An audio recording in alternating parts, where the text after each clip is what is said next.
माझ्या शेतकरी भावांनो, आमचे गेल्या अनेक वर्षापासून चळवळीमध्ये काम करणारे माझे सहकारी मित्र बच्चू भाऊंच्या निमंत्रणावरून आज महाराष्ट्राच्या कानाकोपऱ्यातून शेतकरी चळवळीमध्ये काम करणारे सगळे शेतकरी नेते इथं आलेले आहेत. वामनराव चटप साहेब आहेत, महादेवराव जानकर साहेब आहेत, राजन क्षीरसागर आहेत, अजित नवले आहेत, रवी तुपकर आहेत, प्रकाश पोहरे भाऊ आहेत. आणि या सगळ्या वेगवेगळ्या भागातून आलेल्या शेतकरी नेत्यांनी एकच ठरवलेलं आहे, ही आर पारची लढाई आहे.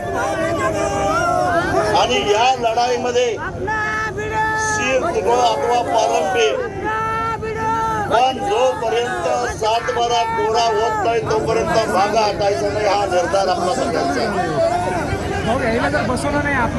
मी बोलायचं थांबू काय? तुम्हाला कोणाला इंटरेस्ट असेल तर थांबतो आम्ही, काय अडचण.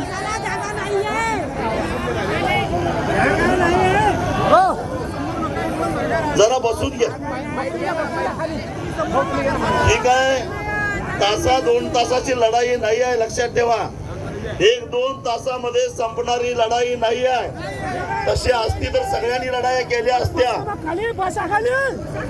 ही तुमच्या सहनशक्तीचा अंत बघणारी लढाई आहे. आणि त्यामुळं त्याला कुठेतरी शिस्तीची जोड सुद्धा असायला पाहिजे. माझी तुम्हाला विनंती आहे, इथं आलेल्या एकाही माणसाने तर परत जायचं नाही, पण जे गावाकडे मागे राहिलेले आहेत त्यांनी आता इथं असलेल्या लोकांच्यासाठी जेवणाची, चहाची, सगळ्याची व्यवस्था इथं आणून करायची आहे, लक्षात ठेवा. तसं गावाकडे निरोप द्या. जोपर्यंत 7-12 कोरा करायचा निर्णय हे सरकार घेत नाही तोपर्यंत ही जागा सोडणार नाही, असा सगळ्यांनी निर्धार करण्याची गरज आहे. या ठिकाणी या सरकारला लाज वाटली पाहिजे. हे अजितदादा पवार काय सांगतात, राज्याची आर्थिक स्थिती चांगली नाही, राज्याची आर्थिक स्थिती चांगली नाही. हे तुम्हाला आता कळालं का? जवळजवळ 11 वर्षापासून अधिक काळ अजित पवारांच्याकडे राज्याचा अर्थ खाता आहे.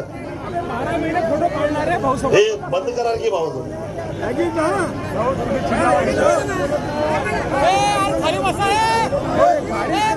बंद करा की जरा. राज्याचा अर्थ खाता आहे.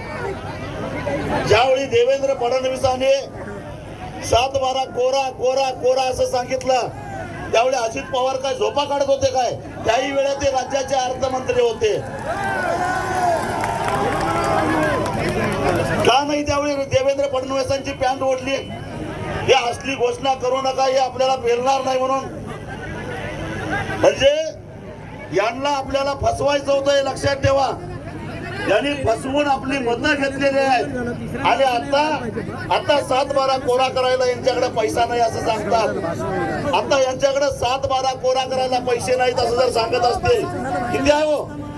त्यांच्या बँकिंग कमिटीनं सांगितलेलं आहे 31 मार्च अखेर राज्यामध्ये फक्त 30,000 कोटी रुपयाचं थकीत कर्ज होता.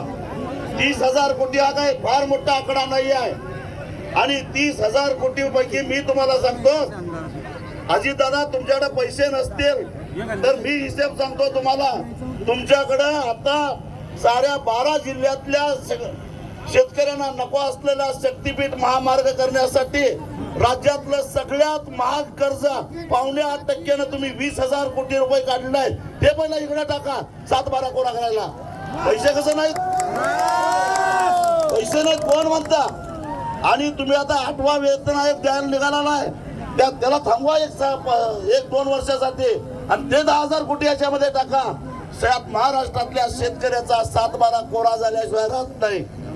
पण यांना शेतकऱ्याचा 7-12 कोरा करायचा नाही, कारण शेतकऱ्याला जाता जाता गंडवता येतं, जाता जाता फसवता येतं. आणि म्हणून काय म्हणतात, आम्ही आश्वासन दिलंय, पण ते 5 वर्षातनं कधी आम्ही पूर्ण करू. देवेंद्र फडणवीस, तुम्हाला मी प्रश्न विचारतो, तुम्ही 5 वर्षातनं एकदा जेवला तर चालेल का? हा, तुम्हाला जेवायला द्यायचं ठरलंय, मग 5 वर्षातनं एकदा जेवा की तुम्ही. लाज वाटत नाही? अरे शेतकरी काय भिकारी आहे का? त्याला 7-12 कोरा करायची मागणी करावी लागते? याचं कारण यांच्या धोरणामुळं आज यांच्या हमी भावापेक्षा 1500 रुपये कमीनं कापूस विकायला लागलेला आहे. यांच्या हमी भावापेक्षा जवळजवळ 2000 रुपये कमी किमतीमध्ये सोयाबीन विकायला लागले. यांच्या हमी भावापेक्षा जवळजवळ 1000 रुपये कमी किमतीमध्ये मका विकावा लागला आहे. यांच्या हमी भावापेक्षा कमी किमतीत आता तूर विकावी लागणार आहे. हे कशामुळं? याने परदेशातल्या शेतकऱ्यांना पैसा कमावता यावा म्हणून बाहेरच्या देशातून भरमसाठ आयात करून ठेवलेला आहे. यांचा लाडका उद्योगपती अदानी याला आयातीमध्ये पैसा कमावता यावा म्हणून आयातीमध्ये सवलती दिलेल्या आहेत, त्याच्यावरचा कर कमी केलेला आहे आणि म्हणून महाराष्ट्रातला शेतकरी तोट्यामध्ये गेलेला आहे. अरे जरा लाज वाटली पाहिजे. गेल्या 4 महिन्यापासून महाराष्ट्रामध्ये पाऊस पडतोय आणि या पावसामुळं महाराष्ट्रातला शेतकरी उद्ध्वस्त झालेला आहे. त्याचं पीक हातातलं गेलेलं आहे आणि आता रब्बीचं पीक कसं पेरायचं या विवंचनेमध्ये तो शेतकरी आहे आणि तुम्ही त्याची चेष्टा करायला लागलेला आहे. हा शेतकरी तुमच्या उरावर बसल्याशिवाय राहणार नाही, एवढाच इशारा मी सरकारला देतो. मी काय, कांद्याची अवस्था 30 आहे. सगळे महाराष्ट्रामध्ये एकही पीक असं शिल्लक राहिलेलं नाही ज्याचं नुकसान झालेलं नाहीये. जरा लाज वाटते काय? 8 दिवसापूर्वी दिवाळी साजरी केली. महाराष्ट्रातला शेतकरी ज्यावेळी शिमगा साजरा करत होता त्यावेळी तुम्ही दिवाळी साजरी करत होता. अरे जरा तरी लाज वाटली पाहिजे तुम्हाला, पण तुम्हाला शेतकऱ्याची दया आली नाही आणि म्हणून आता शेतकऱ्याची ताकद दाखवायची वेळ आली आहे. हे चंद्रशेखर बावनकुळे काय म्हणतात, यांना आम्ही बोलवलं आणि हे आले नाही. बावनकुळे, तुमची कुळी किती आहे मला माहित नाही, पण तुम्हाला लाज वाटली पाहिजे. आम्ही सगळे नागपूरच्या दिशेनं येत होतो आणि तुम्ही अचानक काल दुपारी फोन करून सांगताय उद्या सकाळी बैठक आहे आणि तुम्ही बैठकीला मुंबईला या. तुमच्यासारखं MSCB इकडं तिकडं पैसा आणून आम्ही काही विमानं विकत घेतलेले नाही आहेत. कसं येणार मुंबईला? म्हणजे आम्ही इथं नागपूरला येऊ नये म्हणून जाणीवपूर्वक यांनी काय केलं, मुंबईची बैठक लावली. अरे बैठक लावण्याच्या ऐवजी बच्चूभाऊंचं ज्यावेळी उपोषण झालं त्यावेळी यांनी एक कमिटी नेमलेली होती. ती कमिटी काळी काय गोरी अजून आम्ही बघितली नाही. त्या कमिटीमध्ये कोण आहे आम्हाला माहित नाही. त्या कमिटीने किती मिटिंगा घेतल्या आम्हाला माहित नाही. त्या कमिटीने अहवाल दिला काय आम्हाला माहिती नाही. आणि मग त्या कमिटीनं काय केलं, किती भत्ते घेतले, त्याच्यावर काय निर्णय सरकारने घेतला हे सांगा. आणि आम्हाला कशाला बोलवताय? मुंबईतच आम्हाला निरोप द्या, तुमचा 7-12 कोरा झालेला आहे. मी इथंच सांगतो, उद्या सकाळी जरी त्यांचा निरोप आला की शेतकऱ्याचा 7-12 आम्ही कोरा करायचा निर्णय घेतलेला आहे, इथूनच जाताना आम्ही देवेंद्र फडणवीस, एकनाथ शिंदे आणि अजित पवारांचा जयघोष करत जायला तयार आहे. पण 7-12 पहिला कोरा करा. अरे नुसतं फसवता शेतकऱ्याला, जरा तरी शरम वाटली पाहिजे. आणि म्हणून हे आता एक निर्णायक लढाई आता आलेली आहे. यात कुणीही मागे पडायचं नाही. मागे पडलं की संपलं, लक्षात ठेवा. हे आपल्याला एकाला चिरडून मारण्याचा प्रयत्न करणार आहेत. केसीस करतील, करून देत. अरे अस्वलाला काय केसाचं वज्ज होतंय काय करायचं ते कर. तुम्हाला त्यासाठी तुम्ही जनसुरक्षा कायदा केला आम्हाला माहिती आहे.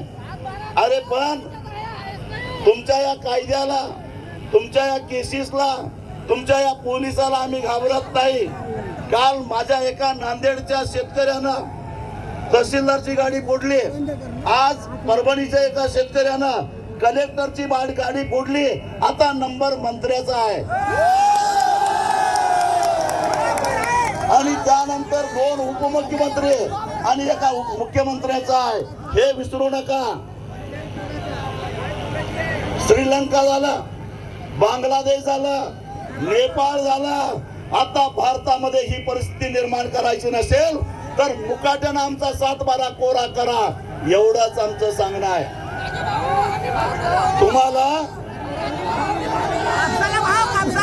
मी तुम्हाला सांगतो, अरे यांच्याकडे आमचा 7-12 कोरा करायला पैसा नाही, यांच्याकडे मेट्रोसाठी पैसा आहे, यांच्याकडे उड्डाण पुलं करायला पैसा आहे, यांच्याकडे बुलेट ट्रेन करायला पैसा आहे, यांच्याकडे शक्तीपीठ महामार्ग बांधायला पैसा आहे, यांच्याकडे समुद्रातला रस्ता करायला पैसा आहे. पण शेतकऱ्यासाठी मात्र यांना पैसा नाही. मग का तर या शक्तीपीठ महामार्गातनं यांना 50,000 कोटी रुपये हाणायचे आहेत, वाटून घ्यायचे आहेत. समृद्धी महामार्ग झाला, शेतकऱ्यांची अवस्था काय झाली बघा, अजून तिथलं पाणी गेलेलं नाही. आणि त्या समृद्धीतनं काय झालं, फक्त एकनाथ शिंदे आणि देवेंद्र फडणवीस यांची आर्थिक समृद्धी झाली, शेतकरी बोंबलत बसला. म्हणजे यांना जिथं जिथं हात मारायचा आहे, जिथं जिथं पैसा खायचा आहे, ते प्रकल्प करायला यांना पैसे आहेत. पण जो शेतकरी दररोज 8 शेतकरी आत्महत्या करतायत, यांना लाज वाटली पाहिजे, शरम वाटली पाहिजे. पण त्या शेतकऱ्याचा 7-12 कोरा करायला हे जर तयार नसतील तर अर्ज विनंत्या करून नव्हे, भीक मागून नव्हे, यांच्या नरड्यावर पाय देऊन आपला 7-12 कोरा करायचा.